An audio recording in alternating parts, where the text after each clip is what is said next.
नमस्कार, मैं हूं अंजना ओम कश्यप और ब्लैक एंड व्हाइट में आपका बहुत स्वागत है। आज सबसे पहले इस सवाल का जवाब खोजेंगे कि मुलायम सिंह यादव की दूसरी पत्नी के बेटे और समाजवादी पार्टी के मुखिया अखिलेश यादव के सौतेले भाई प्रतीक यादव की मौत आखिर कैसे हुई। 38 साल के प्रतीक यादव राजनीति से दूर रहे, लेकिन उनकी फिटनेस की चर्चा हमेशा होती रही। लेकिन आज उनकी मौत, चश्मदीदों और करीबियों के दावे, पोस्टमार्टम रिपोर्ट ने कई सवाल खड़े कर दिए हैं। प्रतीक यादव की मौत की वजह कोई बीमारी थी या इसके पीछे कुछ और वजह थी, इसे लेकर एक सस्पेंस बना है। आज हम आपको प्रतीक यादव की पूरी कहानी के साथ ये बताएंगे कि आखिर उनकी मौत को लेकर इतने सवाल क्यों उठ रहे हैं और जिस सैफई परिवार में दो मुख्यमंत्री, केंद्रीय मंत्री, सांसद, विधायक, ब्लॉक प्रमुख, जिला पंचायत अध्यक्ष रहे, वहां प्रतीक यादव ने क्यों राजनीति से दूरी बनाई रखी। और इसके बाद आपको बताएंगे कि अमेरिका के राष्ट्रपति डोनाल्ड ट्रंप ईरान से जंग लड़ते लड़ते चाइना कैसे पहुंच गए। ट्रंप 9 साल बाद 3 दिन के दौरे पर चाइना पहुंच चुके हैं। जिस वक्त अमेरिका ईरान युद्ध में उलझा है और टैरिफ विवाद ने चाइना के साथ उसके रिश्तों में एक कड़वाहट घोल दी है, तब ट्रंप के इस दौरे पर दुनिया की नजरें जा टिकी है, जिसमें ट्रंप अपने साथ दिग्गज सीईओज के काफिला लेकर पहुंचे हैं। एलॉन मस्क ने कुछ ही देर पहले पोस्ट किया कि वो भी एयरफोर्स 1 में सीधा चाइना पहुंच रहे हैं। और आखिर में आपको प्रधानमंत्री मोदी के उस काफिले के बारे में बताएंगे जिसकी चर्चा पूरे देश में हो रही है। काफिला छोटा हुआ, संदेश बड़ा गया। पहले प्रधानमंत्री मोदी ने देशवासियों से पेट्रोल डीजल की खपत कम करने की अपील की, अमल करते हुए अपनी गाड़ियों काफिला कम कर दिया। आज सवाल यह है कि जब देश के प्रधानमंत्री ऐसा कर सकते हैं, क्या तब रसूख दिखाने के लिए दर्जनों गाड़ियां लेकर चलने वाले छोटे बड़े नेता कुछ सीखेंगे, ऐसा कर पाएंगे? लेकिन आज हर किसी की जुबान पर एक ही सवाल है कि प्रतीक यादव की मौत आखिर कैसे हुई। प्रतीक यादव अखिलेश यादव के छोटे भाई थे, मुलायम सिंह यादव की दूसरी पत्नी, साधना गुप्ता के इकलौते बेटे थे। बहुत फिटनेस को लेकर कॉन्शियस थे। इन तस्वीरों से आपको समझ में आ रहा होगा कि वो फिटनेस पर कितना ध्यान देते थे, जिम में कितना टाइम लगाते थे। किसी ने नहीं सोचा था कि महज 38 साल की उम्र, 38 ईयर्स, उनकी मौत हो जाएगी। इस घटना को लेकर प्रतीक यादव के सबसे करीबी दोस्त सर्वेश पांडे ने एक बहुत बड़ा और चौंकाने वाला दावा किया है। उनका कहना है कि कल रात को एक बार नहीं बल्कि 2 बार प्रतीक यादव को अस्पताल ले जाया गया था। पहली बार देर रात 11 से 12 बजे के बीच जब प्रतीक यादव की अचानक तबीयत खराब हुई, तब उन्हें लखनऊ के सिविल हॉस्पिटल ले जाया गया। दावा है कि अस्पताल में इलाज मिलने के बाद जब प्रतीक यादव की तबीयत में सुधार हुआ, तब उन्हें घर वापस भेज दिया गया। लेकिन इसके बाद दूसरी बार सुबह 5:55 पर फिर से इसी सिविल हॉस्पिटल उन्हें लाया गया, जहां उन्हें डॉक्टर्स ने मृत घोषित कर दिया। इस दावे के बाद सबसे बड़ा सवाल यही है कि अगर प्रतीक यादव की तबीयत खराब थी, उन्हें एक बार रात में अस्पताल ले जाया गया, उस वक्त वो जिंदा थे, तो उन्हें वापस घर क्यों भेजा गया? और क्या इस मामले में कुछ ऐसा है जो अब तक सामने नहीं आया है? क्या डॉक्टर्स ने उनकी सिचुएशन को असेस करने में कोई भूल कर दी, या फिर किसी दबाव में उन्होंने ही ऐसा प्रेशर कर दिया कि वो घर जाना चाहते हैं? देखिए, लखनऊ के सिविल हॉस्पिटल ने अब तक इस दावे की पुष्टि नहीं की है, लेकिन इसके निदेशक जीपी गुप्ता ने कल रात का जो घटनाक्रम बताया है, वो सवालों को जन्म देता है, कई सवालों को। इसके मुताबिक कल रात करीब 4:30 जब बज रहे थे, तब प्रतीक यादव के घर से सिविल हॉस्पिटल को पहला फोन गया। ये फोन प्रतीक यादव के घर में काम करने वाले एक कर्मचारी ने किया था और उसका कहना था कि किचन में प्रतीक यादव बेहोशी की हालत में है। इसके बाद हॉस्पिटल की तरफ से एक इमरजेंसी मेडिकल ऑफिसर को तुरंत प्रतीक यादव के घर भेजा गया। घर पहुंचने के बाद इस डॉक्टर ने बताया कि प्रतीक यादव के दिल की धड़कन नहीं चल रही है, उन्हें अस्पताल ले जाकर उनके हार्ट की ईसीजी करनी होगी। इसके बाद सुबह 5:55 पर उन्हें अस्पताल लाया गया और अस्पताल लाने के बाद उन्हें वहां पर मृत घोषित कर दिया गया। बड़ी बात यह है कि शुरुआत में ऐसा दावा किया गया कि सिविल हॉस्पिटल के डॉक्टर्स प्रतीक यादव की मौत को सस्पेक्टेड पॉइजन का केस मान रहे हैं। यह वो केस होता है जिसमें मौत के पीछे जहर देने की आशंका होती है, और यह दावा लखनऊ में आग की तरह फैल गया। लेकिन बाद में इस कहानी को सिविल हॉस्पिटल ने खारिज कर दिया और यह कहा कि अस्पताल ने कभी भी जहर से मौत की कोई आशंका नहीं जताई है। और हम भी यही कहेंगे कि इस दावे पर बिल्कुल भरोसा ना करें, क्योंकि पोस्टमार्टम रिपोर्ट आ चुकी है। बहुत सारे लोग ये सवाल भी उठा रहे हैं कि प्रतीक यादव को सिविल हॉस्पिटल ही क्यों ले जाया गया, जो एक सरकारी जिला अस्पताल है।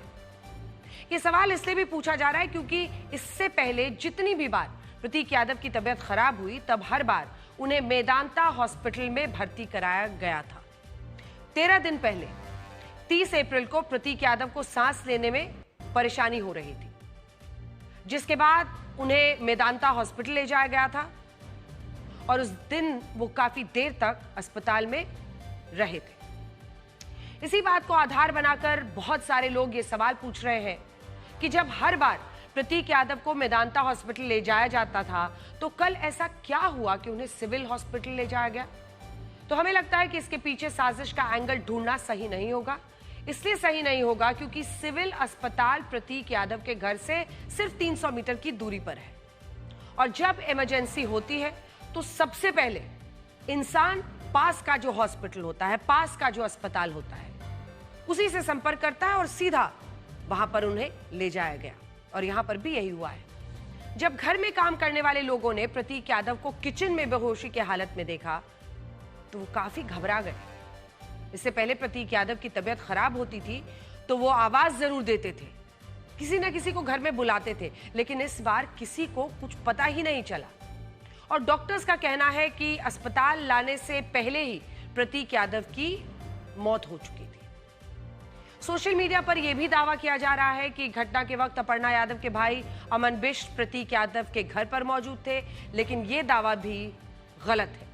हमने कई चश्मदीदों लोगों से बात की जिनका कहना है कि अपर्णा यादव के भाई सीधे सिविल हॉस्पिटल पहुंचे और वो प्रतीक यादव के घर पर उस वक्त मौजूद नहीं थे जब उनकी मौत हुई। घर पर सिर्फ काम करने वाले लोग और एक ड्राइवर मौजूद था, और इसके बाद अस्पताल की तरफ से एक डॉक्टर को वहां चेकअप के लिए भेजा गया था।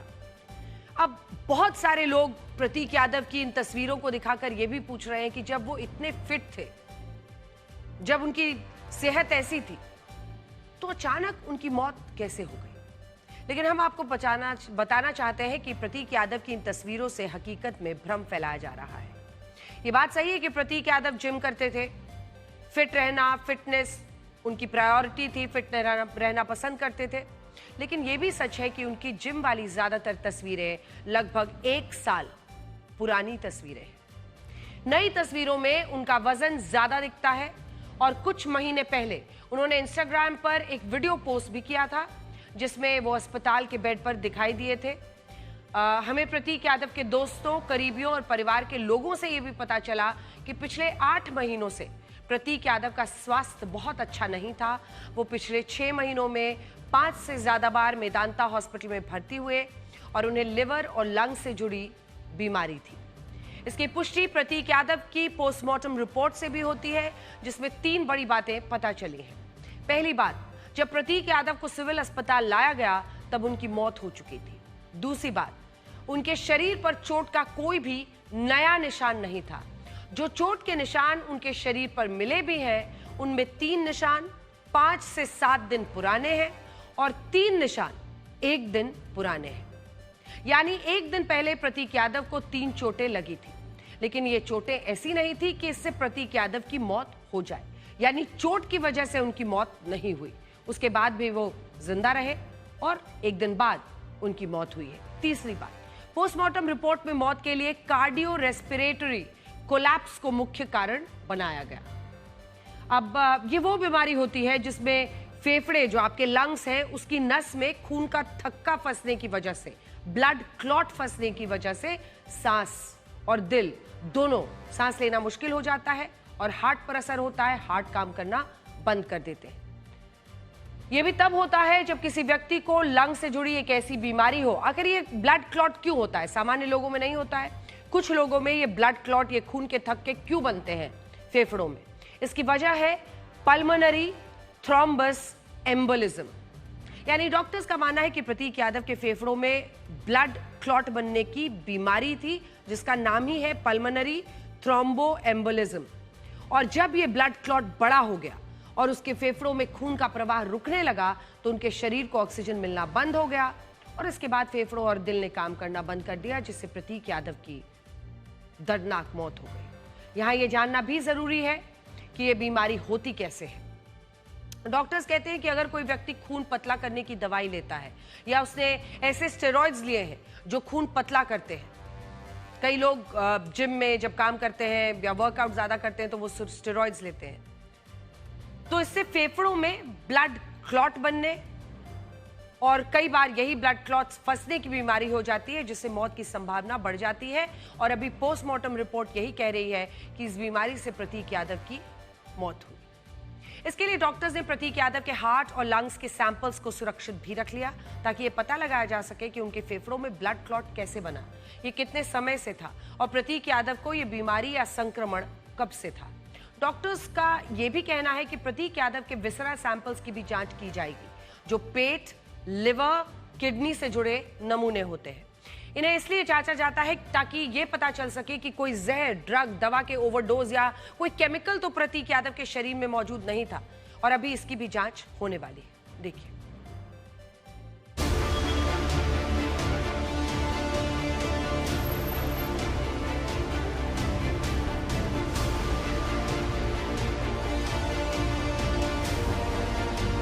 आए तो मृत अवस्था में थे, उनकी पल्स नहीं थी, ब्लड प्रेशर जो भी मौत के वो होते हैं, आंखें फिक्स थी, पुपिल डायलेटेड एंड फिक्स थे, सब कुछ था, सारे मौत के सिम्टम थे।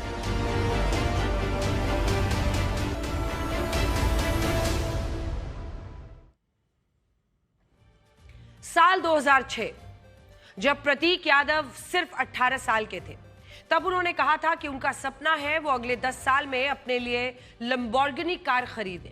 और जब 2016 आया तब उन्होंने अपने सपने को पूरा भी कर लिया था। लेकिन उसी दौर में प्रतीक यादव ने एक और सपना देखा और कहा कि अब वो अगले 10 साल में अपना खुद का हवाई जहाज खरीदना चाहते हैं। और ये 10 साल 2026 में ही पूरे हो रहे थे, लेकिन इस सपने को पूरा करने से पहले ही प्रतीक यादव की मौत हो गई। और बड़ी बात यह है कि शायद प्रतीक यादव को भी पता चल गया था कि उनके पास ज्यादा वक्त नहीं है और इसीलिए उन्होंने हवाई जहाज तो नहीं खरीदा। लेकिन इसी महीने की 3 तारीख को इंस्टाग्राम पर एक वीडियो पोस्ट किया जिसमें वो एक जहाज के कॉकपिट में बैठकर उड़ान भरते हुए नजर आए थे। और आज उनका यह आखिरी वीडियो देखकर लोग उनकी मौत पर विश्वास नहीं कर पा रहे। देखिए।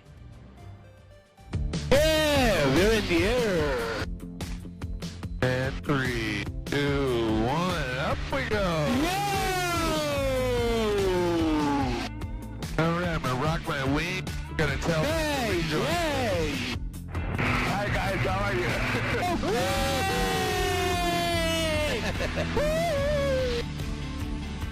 The red one? Trigger in front, yeah, trigger. All right.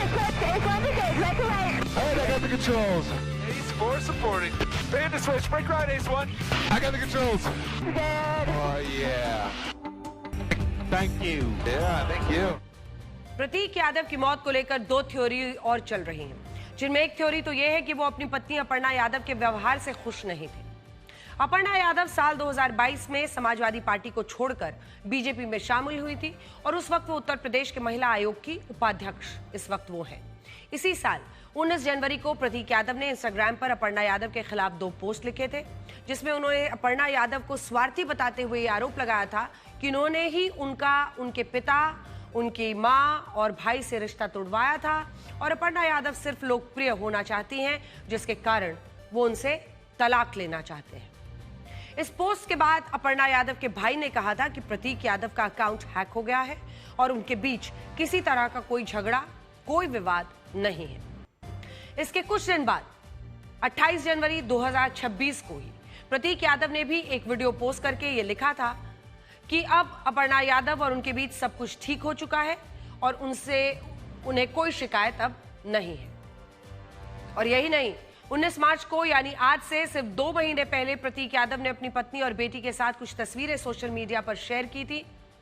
लेकिन अब बहुत सारे लोग प्रतीक यादव के पुराने इंस्टाग्राम पोस्ट को दिखाकर यह कह रहे हैं कि अपर्णा यादव ही प्रतीक यादव की मौत के लिए जिम्मेदार है, जबकि हमारे हिसाब से और इंस्टाग्राम पर प्रतीक यादव ने जो ये तस्वीरें पोस्ट की है उनसे ऐसा नहीं लगता कि अब भी उनके बीच कोई विवाद था, कोई कड़वाहट थी। दूसरी थ्योरी ये चल रही है कि प्रतीक यादव बिजनेस में हुए नुकसान के कारण डिप्रेशन में चले गए। प्रतीक यादव शुरू से ही कहते थे कि वो एक बिजनेसमैन बनना चाहते हैं, जिसके लिए उन्होंने फिटनेस इंडस्ट्री को चुना।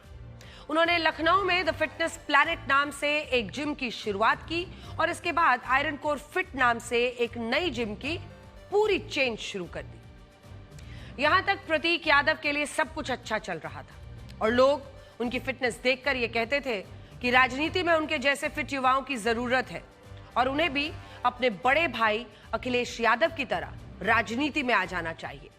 लेकिन प्रतीक यादव ने कहा कि वो राजनीति के लिए बने ही नहीं हैं।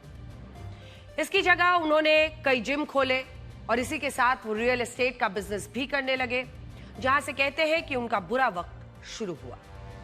जुलाई 2025 प्रतीक यादव ने एक व्यक्ति पर यह आरोप लगाया कि उसने प्रॉपर्टी में निवेश को लेकर उनके साथ धोखाधड़ी कर दी है। इस व्यक्ति का नाम कृष्णानंद पांडे था, जिस पर कई जमीनों की खरीद फरोख्त में बेईमानी करने का आरोप लगा और प्रतीक यादव का कहना था कि यह व्यक्ति अपनी पत्नी और पिता के साथ मिलकर उन्हें ब्लैकमेल भी कर रहा है और प्रतीक यादव को यह धमकी दी जा रही थी कि अगर उन्होंने इन लोगों को 4 करोड़ रुपए नहीं दिए तो उन्हें पॉक्सो एक्ट में फंसाकर जेल भेज दिया जाएगा।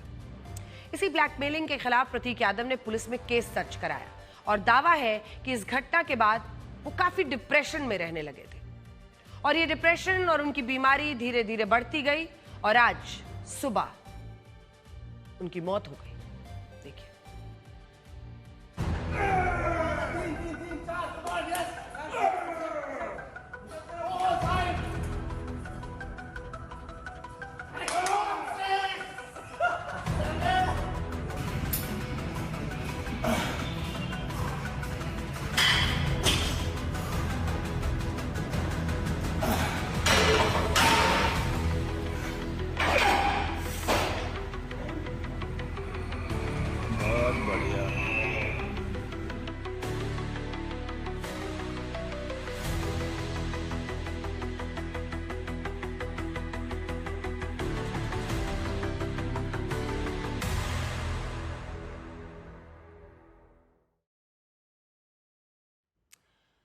राजनीति में न आने का फैसला प्रतीक यादव का था और ये बात प्रतीक यादव ने कई बार कही थी, लेकिन इसके बावजूद बहुत सारे लोग ये सवाल उठाते रहे कि क्या प्रतीक यादव अपने बड़े भाई अखिलेश यादव से इतना पीछे इसलिए रह गए क्योंकि वो उनके सगे नहीं बल्कि सौतेले भाई थे।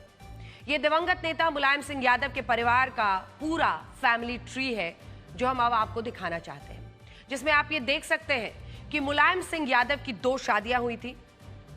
उनकी पहली पत्नी का नाम था मालती देवी, जिन्होंने इकलौते बेटे को जन्म दिया और वो थे अखिलेश यादव, जो एक तरफ आप देख रहे हैं। उनकी शादी डिंपल यादव से हुई।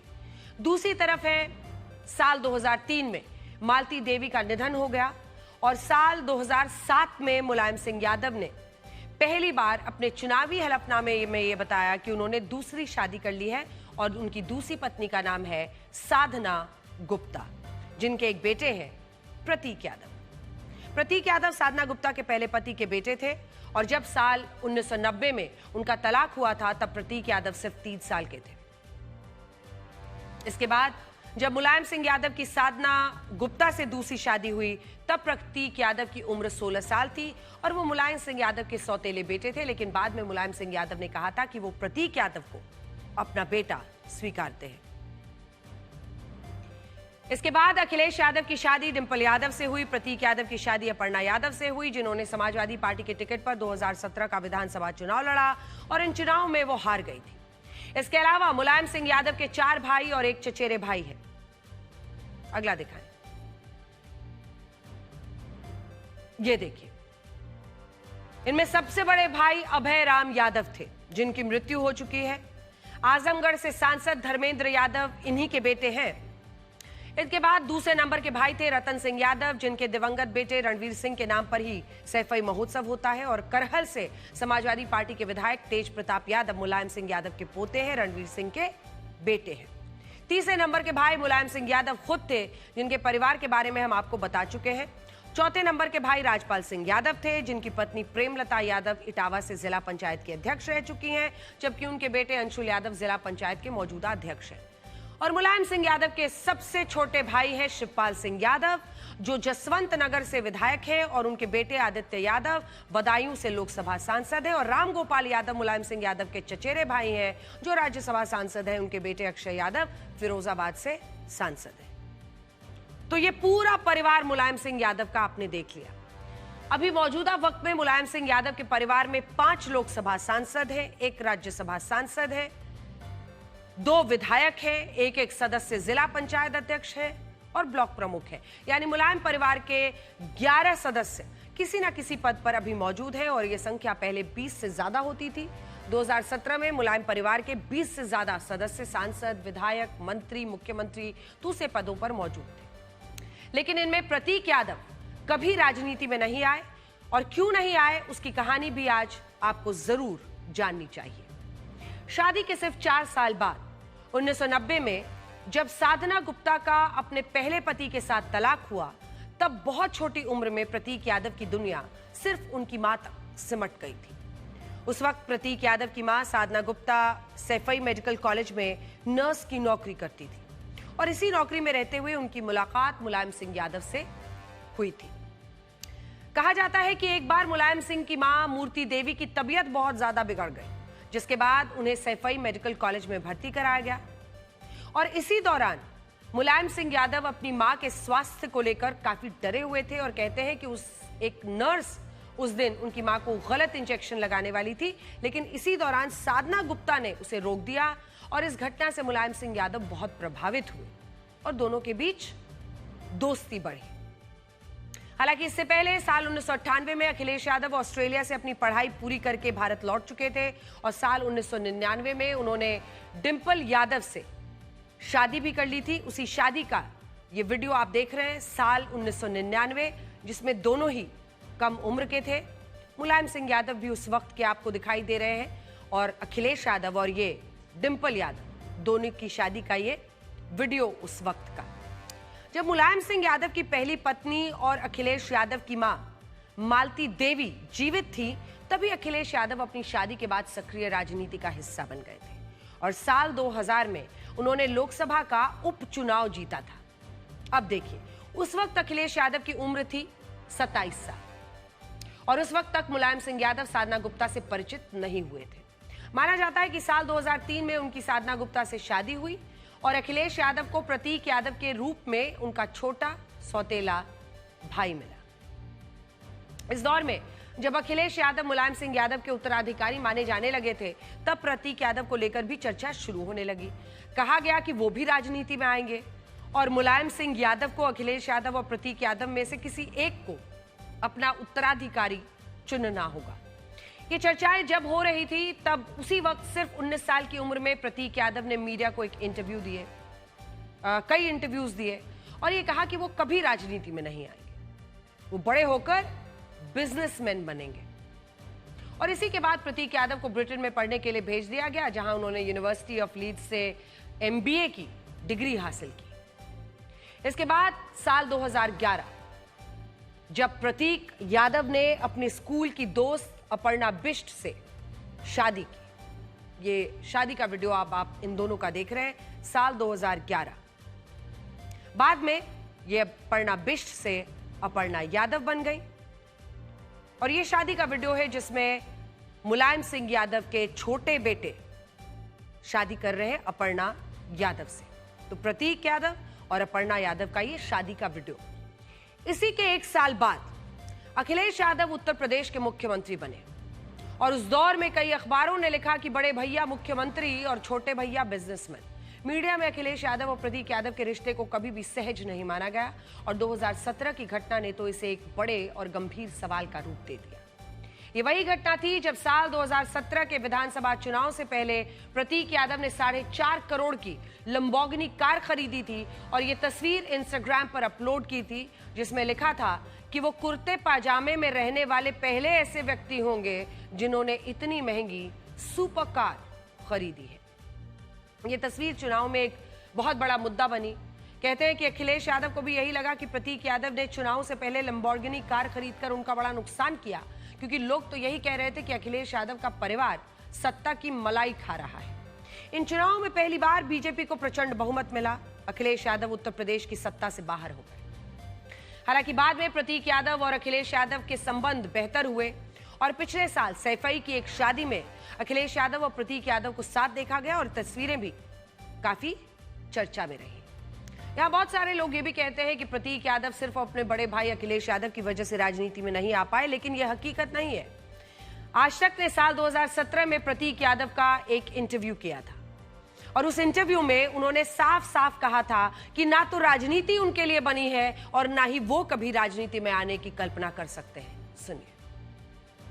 मुलायम सिंह यादव का बेटा पॉलिटिक्स से दूर कैसे रह जाए? पूरे घर में पॉलिटिक्स, परिवार में पॉलिटिक्स, आप घिरे हुए हैं चारों तरफ से, बहुत दबाव होगा। मुझे याद है कि लोकसभा चुनाव के समय लोग आपकी टिकट की मांग करने के लिए समाजवादी पार्टी ऑफिस पर उन्होंने डेरा डाल दिया था कि आप आजमगढ़ से चुनाव लड़े, लेकिन फिर आप चुनाव लड़े नहीं आपने जी। देखिए, मैं जब स्कूल में था तो मेरी प्रिंसिपल मुझसे पूछा करती थी कि क्या करोगे, व्हाट विल यू डू, क्योंकि स्कूल में तो नहीं पूछती थी। मैं कैंटोनमेंट जाया करता था रनिंग करने के लिए। कैंट है लखनऊ में, तो यहाँ पे मैं 5 किलोमीटर रनिंग किया करता था डेली। तो वो भी क्योंकि कैंटोनमेंट में ही रहती थी, वो मुझसे डेली पूछा करती थी करोगे क्या। तो मुझे याद है कि जब मैं क्लास 11वीं में था, मैं तब से बोला करता था कि मैडम मैं पॉलिटिक्स नहीं करूँगा, I will do my business, I will never join politics. क्यों, आपको पॉलिटिक्स अच्छा नहीं लगता, पसंद नहीं? कभी रुचि नहीं डेवलप हुई। मतलब रुचि कह सकते हैं कि कभी इंक्लिनेशन उधर की तरफ नहीं गया कि भाई मैं भी कुर्ते पजामे में और क्षेत्रों में जाऊं और दिन भर वहीं रहूं। मुझे पहले से ही पता था कि मुझे बिजनेस ही करना है। बात लोग जानते हैं कि आपका सपना है कि आप रियल एस्टेट में एक बहुत बड़ा नाम बने। ये भी लोग जानते हैं कि आप एक चेन ऑफ जिम्स पूरे देश में खोलना चाहते हैं, लेकिन 10 साल बाद गाड़ी के बाद क्या खरीदना चाहते हैं, ये भी है। देखिए, अब मैंने फोटो लगाई है वो चीज बता दीजिए लोगों को। मैंने हवाई जहाज की फोटो लगा दी क्योंकि 10 साल पहले जब मैंने तय किया था कि मैं लैम्बोर्गिनी खरीदूंगा, और ये मैंने मन में रखी बात, मैंने किसी को बताया नहीं। और मेरा ये गोल था कि मैं इस तरह का बन पाऊं कि मैं ये चीज़ एक ड्रीम फुलफिल कर पाऊं। लंबोर्गिनी खरीदा, उसी लंबोर्गिनी में आज तक का ये इंटरव्यू। आज अखिलेश यादव ने भी ये बताया कि सिर्फ 2 महीने पहले ही उनकी प्रतीक यादव से मुलाकात हुई थी और इस मुलाकात में उन्होंने ये प्रतीक यादव से कहा था कि वो अपने सिर्फ बिजनेस पर ध्यान दे, अपना ख्याल रखे। सुनिए।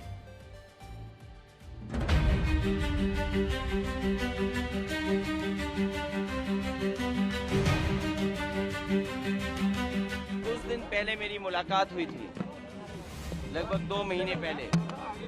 उस समय भी मैंने यही कहा था कि अपने स्वास्थ्य का ध्यान रखिए और अपने कारोबार को आगे बढ़ाइए। एक बहुत अच्छा लड़का जो अपने मेहनत से कुछ करना चाहता था, बहुत दुखद है वो आज हमारे बीच नहीं। प्रतीक जी की तबीयत खराब रहती थी, वो मेडिकेशन पर थे, उनकी 1-2 सर्जरी भी हुई थी, ओबेसिटी भी थी, बहुत सारी समस्याएं थी।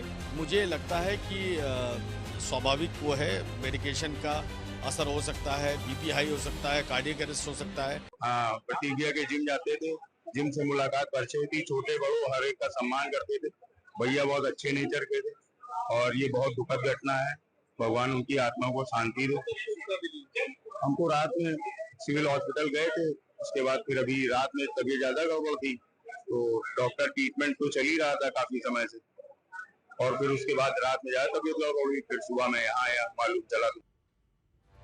समाजवादी पार्टी के कई नेता प्रतीक यादव की मौत को संदिग्ध बताते हुए इसकी जांच की मांग कर रहे हैं और बाकी पार्टियों के नेताओं का भी यही कहना है कि उन्हें यह मामला सामान्य नहीं लगता। सरकार को हर पहलू से इस मामले की जांच करानी चाहिए।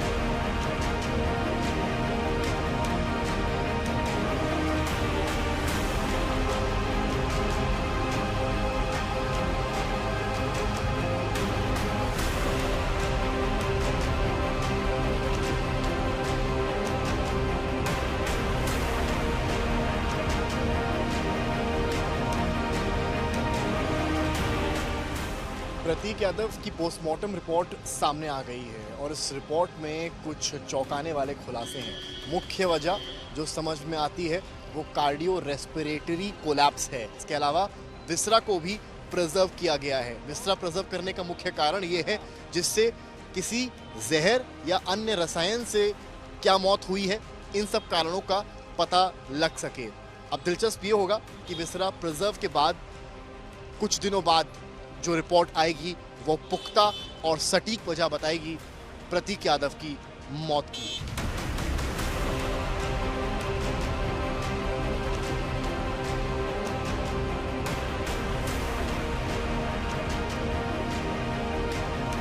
मृत हैं उनकी आत्मा को शांति मिले, प्रभु के चरणों में उनको जगह मिले और इस वक्त इस दुखद घड़ी में प्रभु अपर्णा जी और उनकी फैमिली को पूरी सांत्वना दें और हम सब पूरे उनके साथ। अगली खबर से पहले आपको एक वीडियो दिखाते हैं और इस वीडियो को जरा ध्यान से देखिए।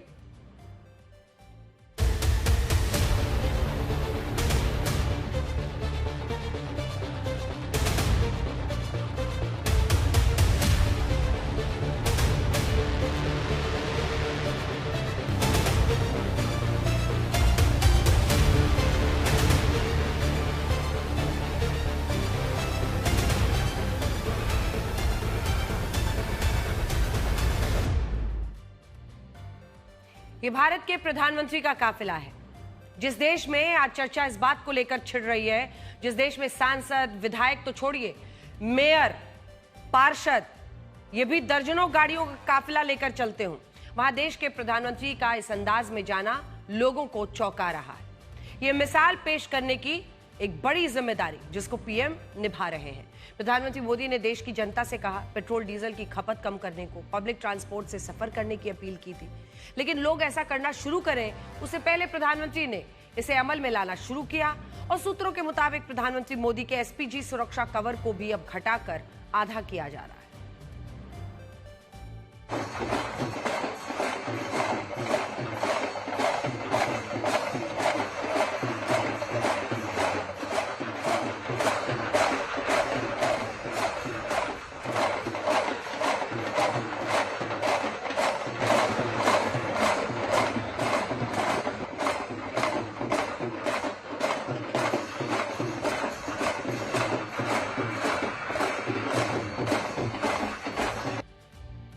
प्रधानमंत्री मोदी का यह फैसला पूर्व प्रधानमंत्री लाल बहादुर शास्त्री की याद दिला रहा है। जब देश में अनाज का संकट था, लाल बहादुर शास्त्री ने खुद एक वक्त का खाना छोड़ दिया था। इसके बाद लोगों से भी एक वक्त के खाने की अपील की थी और आज भी हम वही होता हुआ देख रहे हैं, क्योंकि प्रधानमंत्री नरेंद्र मोदी ने देश की जनता से अपील की है कि वो तेल, पेट्रोल की बचत करें। ऐसे में उन्होंने आज अपने प्रोटोकॉल को, हालांकि इस पर आगे हम आपको जानकारी देंगे कि एसपीजी के क्या नियम है, एक प्रधानमंत्री की सुरक्षा को लेकर क्या नियम बताए जाते हैं, लेकिन आज प्रोटोकॉल से आगे बढ़कर उन्होंने 2 गाड़ियों में सिर्फ सवारी की और ये काफिला जो हम आपको दिखा रहे हैं, एसपीजी की तरफ से इसकी मंजूरी मिली थी। तो आइए अब आपको बताते हैं कि प्रोटोकॉल और सुरक्षा से जुड़ा ये मसला कैसे है। ये काफिला एसपीजी यानी स्पेशल प्रोटेक्शन ग्रुप की सीक्रेट ब्लू बुक के आधार पर ही तैयार होता है, जिसके बारे में बहुत कम सार्वजनिक जानकारी है, क्योंकि ये देश के पीएम की सुरक्षा से जुड़ा है, इसलिए इसे अति गोपनीय रखा जाता है। लेकिन इससे जुड़ी कुछ जानकारी पब्लिक प्लेटफॉर्म पर उपलब्ध है। उनके काफिले से जुड़ी तस्वीर कर्तव्य पथ पर भी लगी हुई है। इस काफिले में करीब 16 गाड़ियां नजर आ रही हैं। महत्वपूर्ण बात यह है कि ये गाड़ियां काफिला बड़ा दिखाने के लिए नहीं, बल्कि प्रधानमंत्री की सुरक्षा का ख्याल रखने के लिए होती हैं। इसमें आगे route clearance vehicle, warning vehicle होता है। इसके अलावा स्पेशल इंटरवेंशन यूनिट होती है जो आतंक रोधी और त्वरित कार्रवाई, इंस्टेंट जो एक्शन लेते हैं उनको करने वाले कमांडोज का दस्ता होता है। और ये प्रधानमंत्री की सबसे करीबी सुरक्षा होती है जो किसी भी खतरे से डायरेक्ट और आक्रामक तरीके से निपटने में सक्षम है। इसके बाद प्रधानमंत्री के काफिले में उनकी खुद की गाड़ी, एक डमी गाड़ी होती है। उनके दोनों तरफ क्लोज प्रोटेक्शन व्हीकल्स होते हैं। इसके अलावा एम्बुलेंस, जैमर, पीछे एसपीजी की गाड़ियां होती हैं। प्रधानमंत्री के काफिले में कटौती के साथ यह सुनिश्चित किया गया है कि उनकी सुरक्षा के साथ कोई समझौता ना हो और यह तय करना एसपीजी का काम है, जो सीक्रेट ब्लू बुक में स्पष्ट है। लेकिन प्रधानमंत्री मोदी ने अपनी अपील पर खुद अमल करते हुए इस बात का ख्याल रखा कि जब वो हाई सिक्योरिटी जोन में थे तो उन्होंने अपने काफिले में कम से कम वाहन रखे। जिस समय प्रधानमंत्री मोदी ने अपने काफिले में 2 गाड़ियां रखकर देश के सामने नजीर पेश की, तब देश के 2 राज्यों के मुख्यमंत्रियों का काफिला भी आपको देखना चाहिए। इनमें एक काफिला है पंजाब के मुख्यमंत्री भगवंत मान का और दूसरा काफिला बिहार के मुख्यमंत्री सम्राट चौधरी का। देखिए।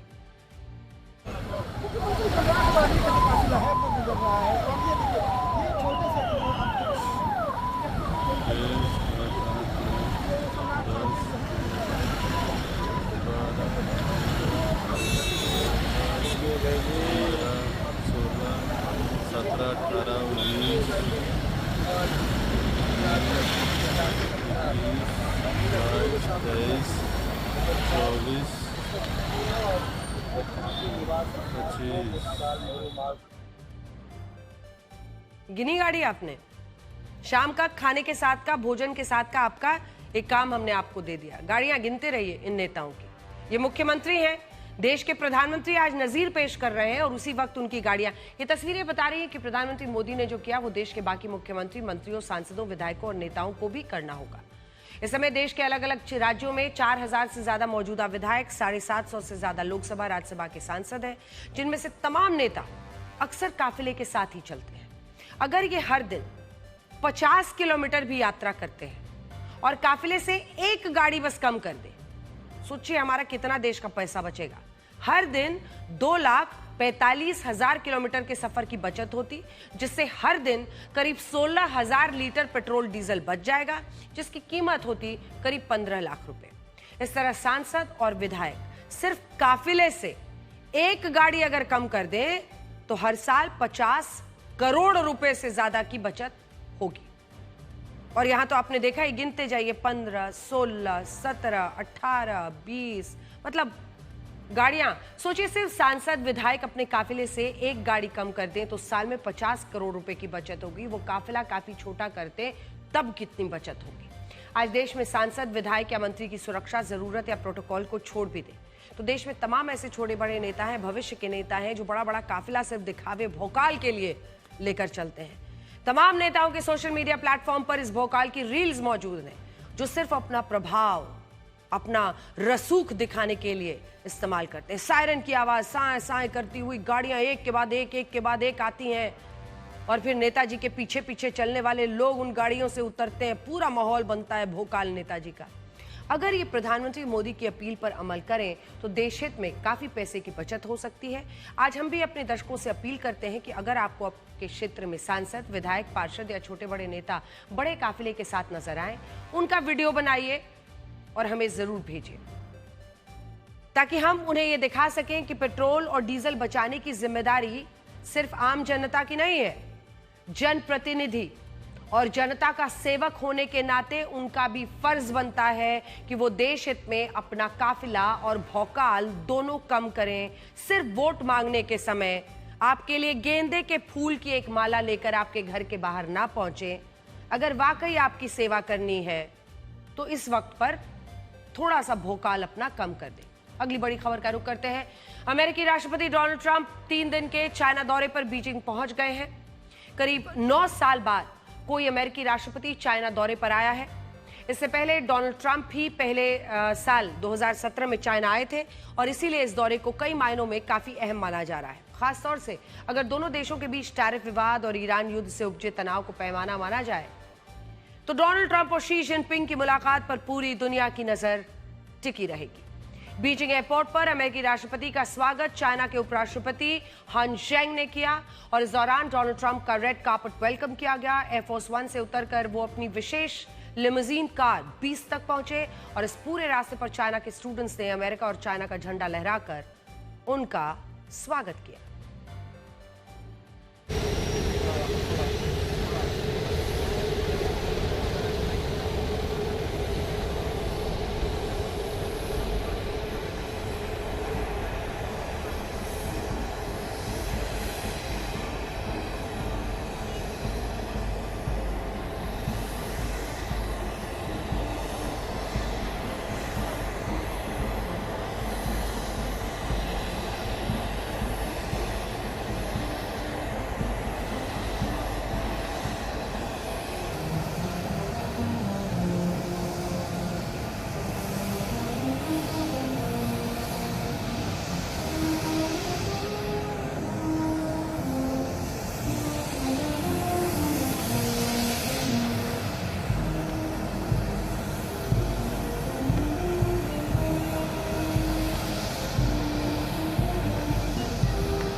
कल डोनाल्ड ट्रंप और शी जिनपिंग की मुलाकात होनी है और इन दोनों नेताओं की 7वीं मुलाकात होगी, जिसमें ये आमने सामने बैठकर दोनों देशों के संबंधों पर बात करेंगे।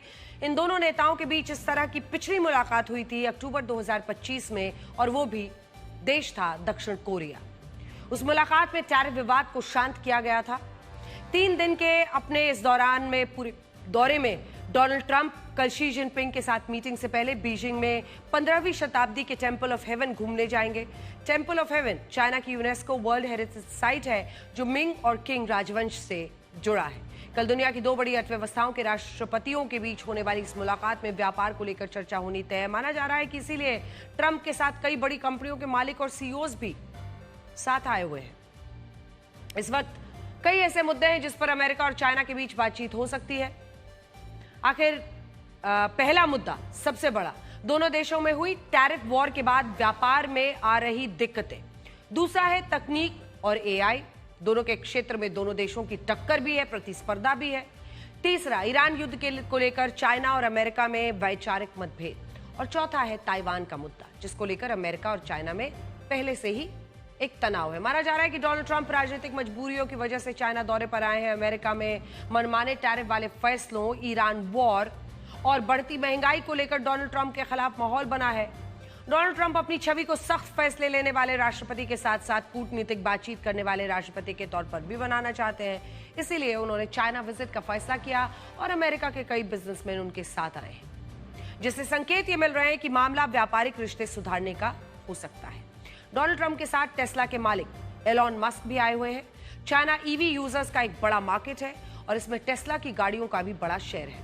जी हाँ, पुरानी लड़ाई ट्रंप और एलॉन मस्क की खत्म हो चुकी है और एयरफोर्स 1 में ही सवार होकर आज एलॉन मस्क डोनाल्ड ट्रंप के साथ चाइना पहुंचे हैं। लेकिन टैरिफ के झगड़े और चाइना की स्थानीय ईवी कंपनीज टेस्ला को काफी नुकसान पहुंचाया है। इसीलिए संबंधों को फिर से सुधारने के लिए एलॉन मस्क डोनाल्ड ट्रंप के साथ बीजिंग पहुंचे हैं।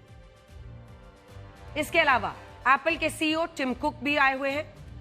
एप्पल कंपनी के लिए चाइना एक बड़ा बाजार, सप्लाई चेन और मैन्युफैक्चरिंग हब है। एप्पल के कई प्रोडक्ट्स, कई आईफोन, आईपैड्स, मैकबुक चाइना में ही असेंबल किए जाते हैं और यहीं से बाकी देशों में सप्लाई होते हैं। टैरिफ वॉर के बाद चाइना ने साइबर सिक्योरिटी, क्लाउड डेटा जैसे मामलों को लेकर एप्पल पर प्रतिबंध लगा दिए थे।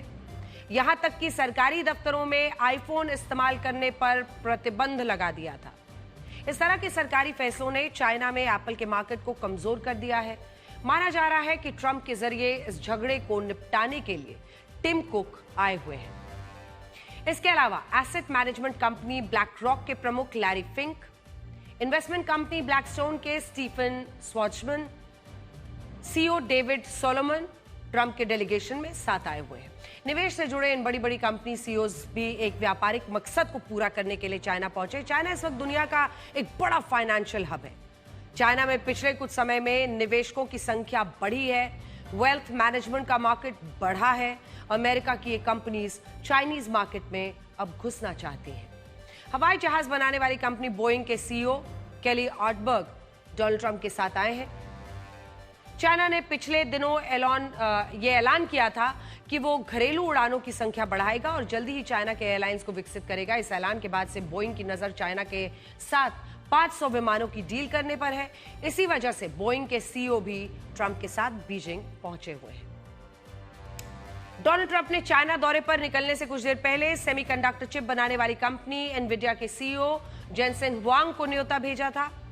इस कदम को काफी अहम माना गया है। एनवीडिया और चाइना के बीच एआई चिप को लेकर विवाद है। अमेरिकी सरकार ने एनवीडिया की कई सेमीकंडक्टर चिप्स को चाइना में एक्सपोर्ट करने पर प्रतिबंध लगाया है। अमेरिका को लगता है कि चाइना इन सेमीकंडक्टर चिप्स का इस्तेमाल अपनी सेना से जुड़े एआई और अपनी साइबर क्षमता को बढ़ाने के लिए कर सकता है।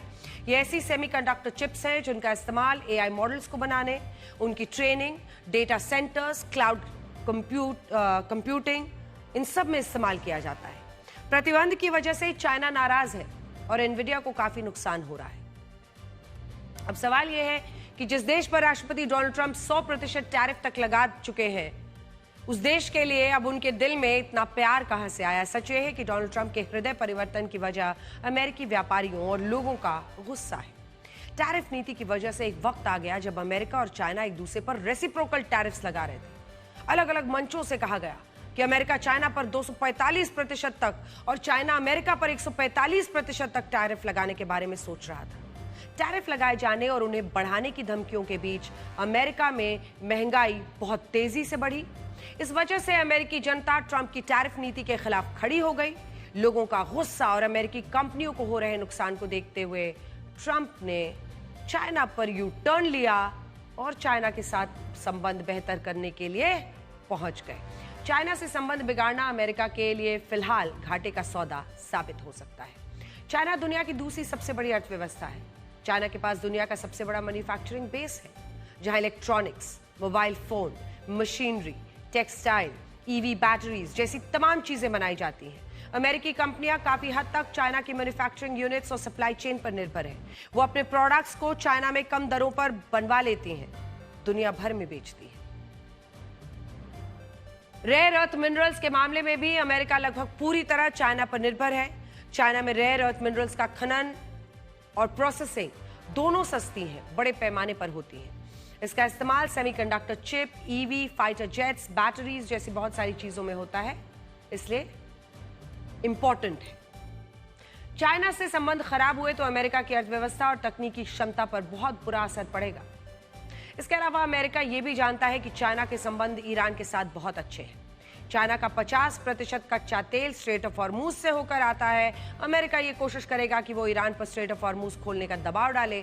चाइना की मदद से अमेरिका अपनी शर्तें मनवाने की भी कोशिश कर सकता है। तो आज के लिए ब्लैक एंड व्हाइट में इतना ही। अब आपसे हमारी अगली मुलाकात होगी कल रात 9 बजे। तब तक खुश रहिए, स्वस्थ रहिए, सुरक्षित रहिए और किसी से कोई भी उम्मीद रखना छोड़ कर देखो, रिश्ता निभाना बेहद आसान हो जाएगा। नमस्कार।